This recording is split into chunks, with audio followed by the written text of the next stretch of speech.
to Money Conversations, a weekly experiment in money exploration rather than money solutions. These mini interviews are with all kinds of people, all about where they are with money right now. I'm Megan Potter, and this week's mini money interview is with Julia. Julia, thank you for being willing to talk to us about money. I'm really excited to be here. Yay! So I'm just going to ask you a series of questions. I just want you to let whatever answer comes up from your subconscious or without thought be what you say. Okay? Okay. Okay. So when I say money, you say, Fun. when I say money, you feel, Squirmy. hmm. What I really want from money is Freedom. number one answer. I'm not surprised. Tell us one significant money memory or story. So it can be just whatever comes to mind when I say, tell me a story about money. What is that moment, memory, idea that just kind of floats up? I got two things. Yeah, I'm not allowed to think. tell me them. The first thing I thought of was a check that I got for Christmas that I wasn't expecting to get that was really big, Yeah. and I was so excited. And the next thought was just a dime I found on the ground yesterday when I was having a bad day. And I was like, at least I have this dime. And it was heads up, and I picked it up. And that makes me think of a man that I met in Havana, Cuba, who would find dimes everywhere. Yeah. And he told me about how it was like a very significant thing in his life.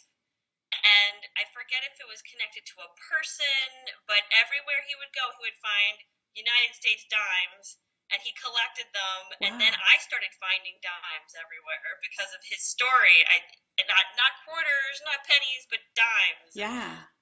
So that's what pops into my head about a story about That's money. that's interesting because I think that proves the we see what we're looking for, Hmm. kind of thing. So you're looking for them.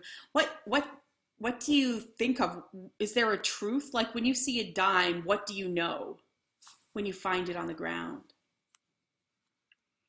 I know it's 10 cents. I know it's a little person's head. It's shiny. It's the smallest of all the coins, but it's Physically, not yeah. worth. Yeah, but it's not worth the least amount, and it's That's silver. interesting. What does it mean to you? I don't. It's kind of a happy coin. I don't know. I don't know what meaning. I don't know what it means. I guess it feels like I felt like I was attracting something Yeah. when I thought. I was like, oh, I'm attracting money. Even this dime is here for me. Like it was there for me. It wasn't just forgotten. It was purposeful. Interesting. That's really interesting. How often do you pay attention to your money? Lately, I've been paying a lot of attention to my money. This is one thing I'm working on. So, And is and it making a difference? I Do you, think so. yeah. Yeah, but it's also the kind of attention I'm paying because Oh, I would be paying attention in kind of a scared way, and now I'm paying attention in a more of an excited way. And okay. I think that's big difference. Yeah, okay. So define for us what does a scared way of paying attention look like? Um, like fear of having enough, making sure like where every penny's gone, Right. and putting it in categories. And I have a great budgeting software where I kind of know where all my money's gone for like the past 5 years. Right? No, Did that's not help me at all, by the way, at really, all.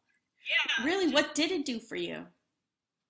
it just helped me keep track of where things were going. That's really, it's just a roadmap. It Right. wasn't any way for me to attract any abundance or to change any habits, but now I feel more powerful. Oh, okay. So now you have to tell us what the excited way of paying attention to money is.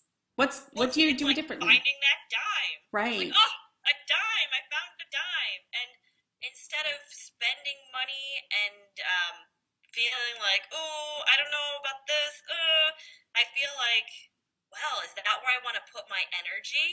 Is this where I want my energy to go? Right. Or do I want something else more?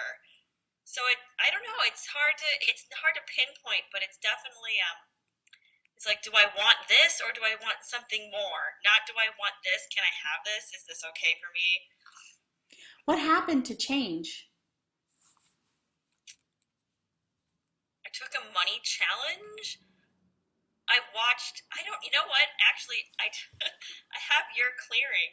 Yeah. I started having your clearing, The and I Thrive listened money to it clearing. once. Yes, yes, exactly. And Hmm. I listened to it, and then I would put it on in the background, and I also started doing mantras and just saying things, positive things to myself, Right. so that I was in a negative place. I would just start saying things to myself and I wouldn't believe it. And I started out being like, this is stupid.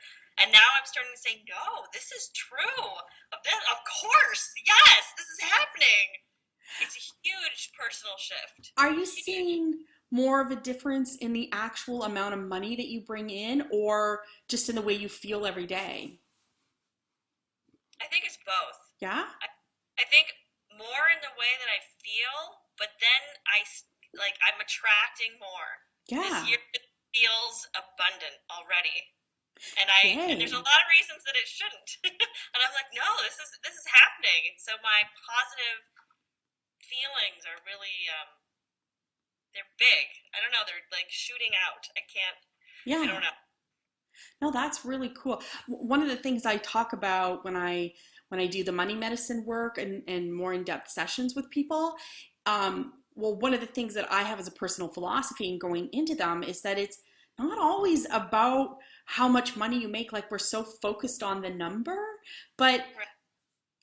really the money is intended, like we think we need more money so we can be happier. That was the intention. Yeah. So a lot of the time, if you're just happier, it doesn't, like, then you solve the problem. Like, cut out the middleman right there. Like, finding Right. ways to be happier is a big Right. difference maker for you. And then, of course, money naturally comes to you because you're not like this about it, right?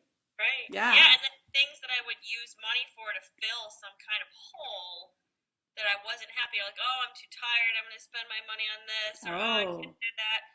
I don't need to do those things because I have a different resource for energy. And my energy is so different that those things that were maybe I thought were needs, I don't need them. I don't even want them. right. So, Interesting. shift. That's amazing.